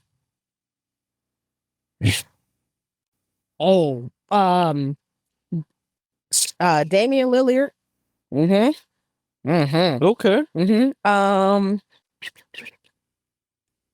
Tupac. You from the West Coast? I got absolutely. Nipsey Hussle. I respect that list. I'm not gay or nothing like that, but I respect those niggas. I respect those niggas. Yeah, it wouldn't be no bitch ass niggas. No, like if you would have said some crazy shit like, no, I would have given you Nelly. I would have given Nelly. I'm a Nelly fan. I like Nelly. That's why I would have never said Nelly. No. Yeah, them. But I think me riding around with you all day, I know the type you like. Yeah. I mean, I'm not saying that I know exactly. Yeah. I think I like a manly man. Like you like I like a man. Yeah, like let you run some shit, but then we gonna step in and like I got it. That I'm that kind of girl. I like when a dude can tell me to shut up and not shut up. Yeah, not shut up. Man, tell me chill out. Like chill out because cool. Yeah. But if you start chill out and blah, blah, blah, blah, bitch, because my mouth is crazy. Yeah. Because as a man, we like to help. Yeah.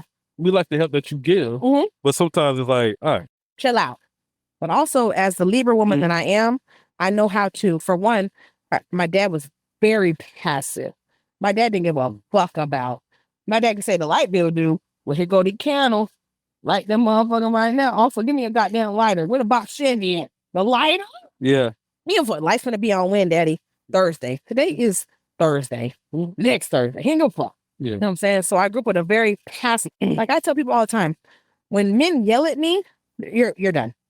I would never, and any man who yells at me, I'm not fucking with you. My dad, I've never heard my dad, and my dad is deceased, God rest you. I never heard my dad yell. But my daughter said that to me. Yeah. My dad my dad called every woman sweetheart, darling. Well, yeah, I ain't gonna do all that though. I ain't gonna do all that. But my daughter, my oldest daughter though, she, you know, what I do, raise my voice a tad bit. I don't like that. She don't like that, but you fucked up. You know what I'm saying? But you a grown woman. You talking about she's a teenager. You know what I'm saying? Like, even as a teenager, my dad had to whoop she me all did. the time. But it's not like, bitch, what the fuck that? But it's like, hey, look, you know what I'm saying? But she know, like, when her start, you know, this a little octave. Yeah. Yeah, she know, damn. I'm good. He pissed off. Yeah. Like my dad never. I told my cousin one time, I said, you could talk all the shit you want. He told me my mom used to do drugs and I said, that's fine. I said, but I know one thing that you cannot say. I said, my dad never hit my mother. Oh, yeah. And he couldn't say that because I said, your daddy used to beat your mama ass. And your mama was my mama twin sister. She had a black eye, my mama did. You know what I'm saying? My dad was a very passive Pisces. Very sweet. Like for me. When's his birthday? March the 9th. Yeah, my birthday's on the 14th. Yeah, he died March the 12th. My dad's birthday's on March 3rd. My niece's birthday's March 2nd. That's crazy. We more connected. We way more connected than So you're March the 12th? 14th. The 14th. Yeah. My dad died March 12th. His birthday is March 9th. My niece is March the 2nd. And my favorite cousin, one of my favorite cousins, his birthday is March the 11th. So my dad's birthday is March 3rd. But all right, let's talk about my mom. My mom's birthday is in November. It was November 19th. That's the day my mama died.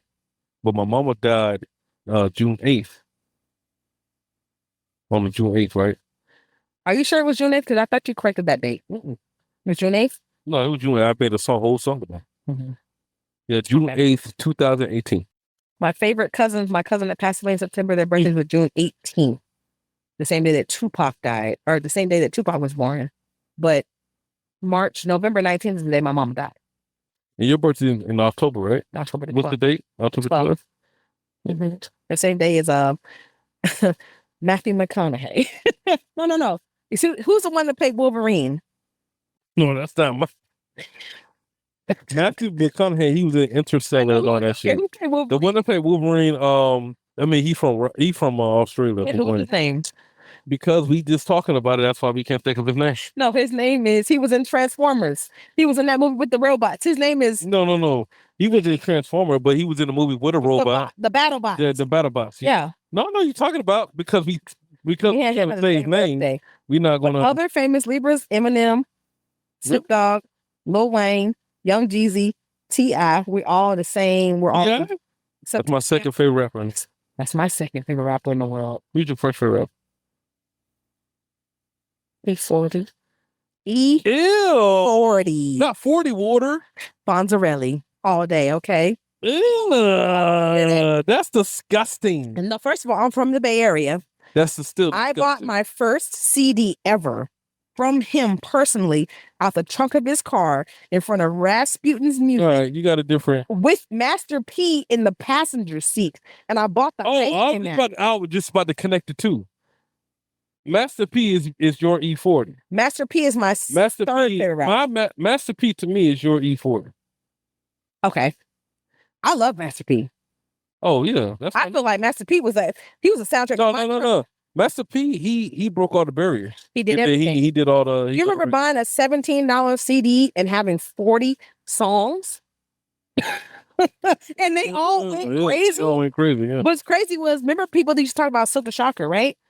That he was rapping off beat. But it really was his ad-libs rapping off beat. But Silk the Shocker rap on beat all the time. First of all, let's talk about the first Silk the Shocker CD. The Shocker? When he was coming out from TV. The T. Now, if we don't talk about that CD right there, okay? Because listen, people thought that Silk the Shocker was coming out the TV. Coming out the TV with the... Nah, Silk the Shocker never tried because only him and DMX did double... What was the song called? Yeah. Okay. But only him and DMX went platinum twice in the same year. Yes, in the first span. Yes, sir. So I don't know why everybody disrespects Silk the Shocker. I don't know why neither. And I'd be like, nah, he went Silk the Shocker had Beyonce and Destiny's Child on the feature. We didn't even People want to always argue. talking about. Huh, nigga say what?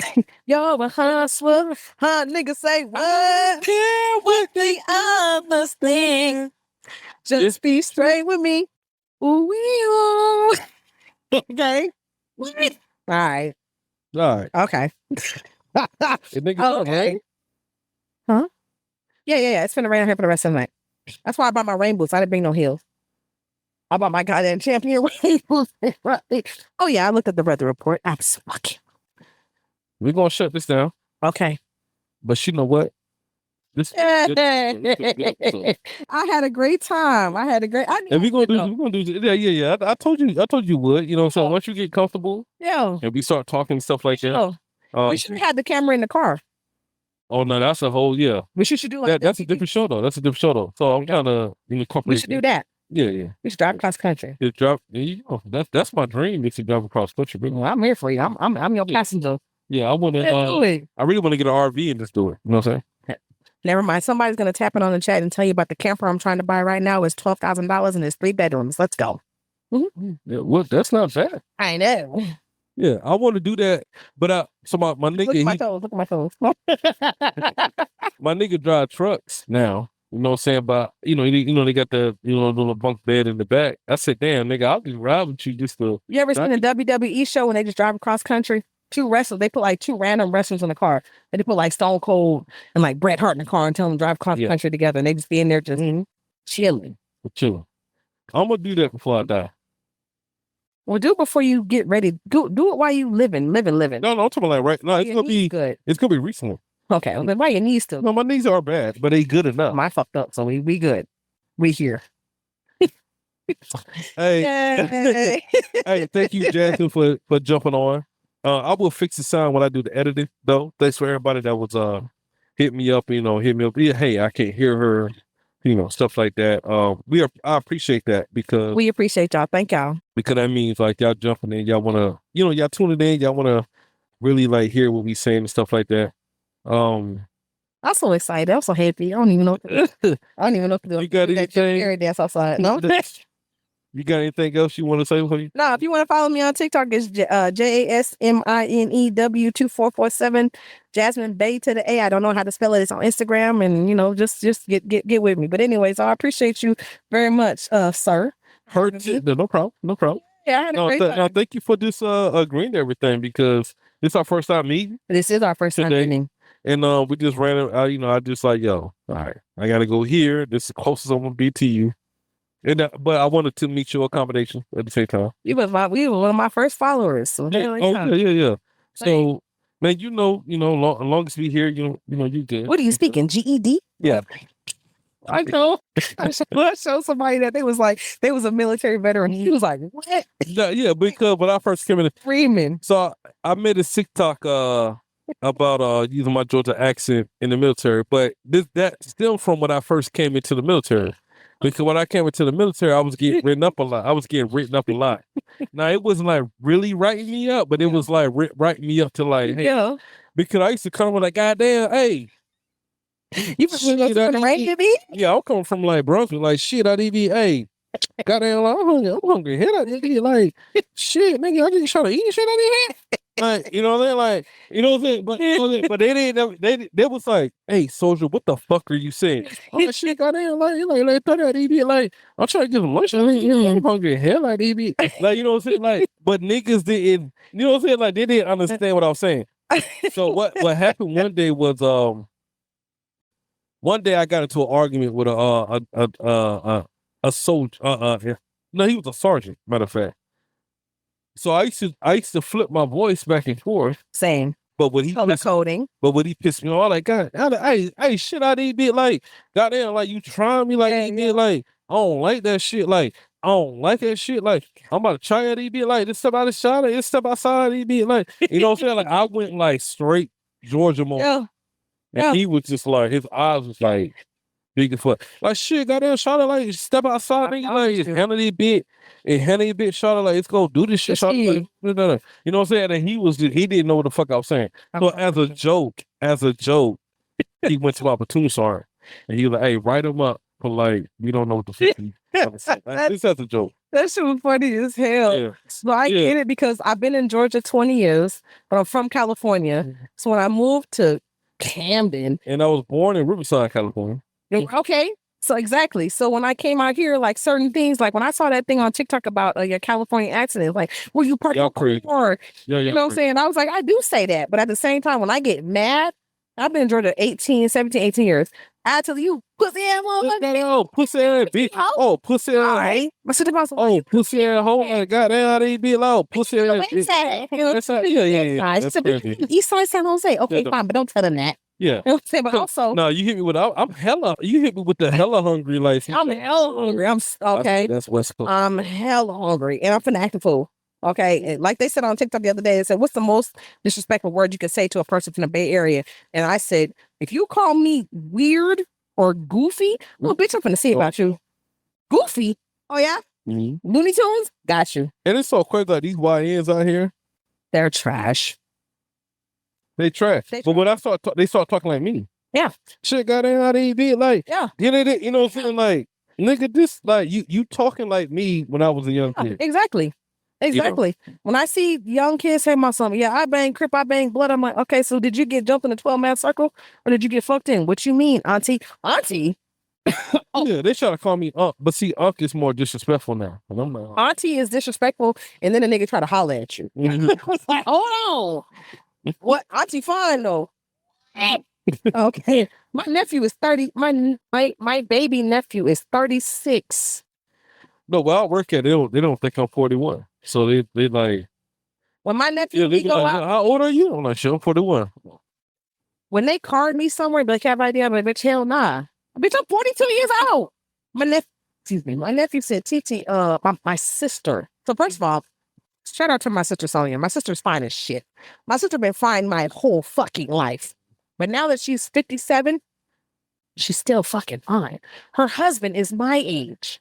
So when we have went out in the last 10 years, she'd be like, Jazzy, how old do I say I am when people ask me? That's your nickname, Jazzy? Jazzy. Mm-hmm. For my sister. She called me by my middle name, or most people call me Jazzy. Yeah. So I said, well, just tell them however your oldest baby is. She said, I'm 38. Mm-hmm. All right. And the niggas be like, 38. I'm like, first of all, she's 58. You know what I'm saying? And also get out my sister's face. You know what I'm saying? Because I'm little sister. Y'all don't want, okay. Yeah, my sister looked like salt and pepper my whole fucking life. My sister been fine and even though she's older, she's 57, that motherfucker been fine my whole life. And I'm talking about some dark skin, light skin complex. My sister, shit. My sister been fine my whole life. And that motherfucker still fine. Rich said, TTO, my mama to come to the club with me. I was like, me neither. And what? I appreciate y'all for having me. Like I always say, man, do you, be you, stay you. You know what I'm saying? Thank you, Jasmine, for coming on. Thank you for having me. You know what I'm saying? When I start posting clips and stuff like that, I'll definitely tag you into it. But we're going to continue on all night. We are. We absolutely are. Let's go. Shout out to DJ Matrix. We about to head to your club right now. You know what I'm saying? JT's already waiting on us to walk over there so he can get us in there. I'm glad I brought my rainbows because I knew it. I watched the weather. That's crazy how the rain is out there. I'm about to wear my do-rag to walk across the street. Luckily, we just walked across the street. Yeah, and I brought my rainbows. I didn't leave no. Yeah, I seen it on the news. I was like, rain. Hey man, shout out to Riri. That's my bestie. Yes. Columbia. Hey Riri. Columbia. You know what I'm saying? She didn't want to tell me about the sound was fucking up and stuff like that. Thank you, ma'am.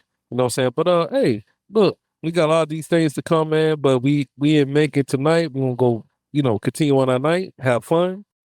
You know what I'm saying? Tomorrow we're going to be in Atlanta, but we ain't going to do that show in Atlanta. You know what I'm saying? It's right. For my nigga JT. Right, that part. Happy birthday, JT. But, Jasmine, thank you for coming on. It's so random.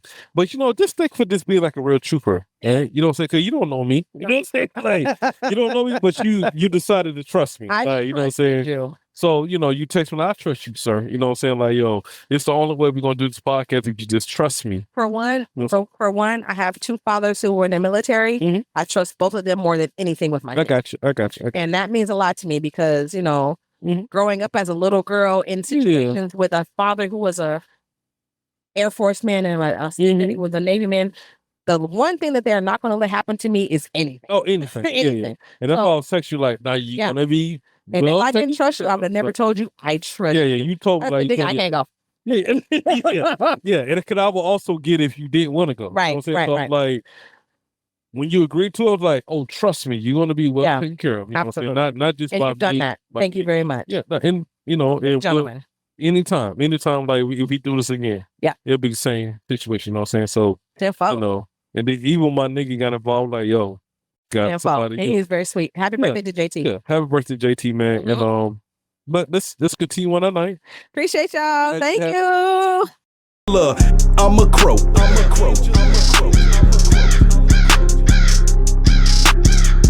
I'm a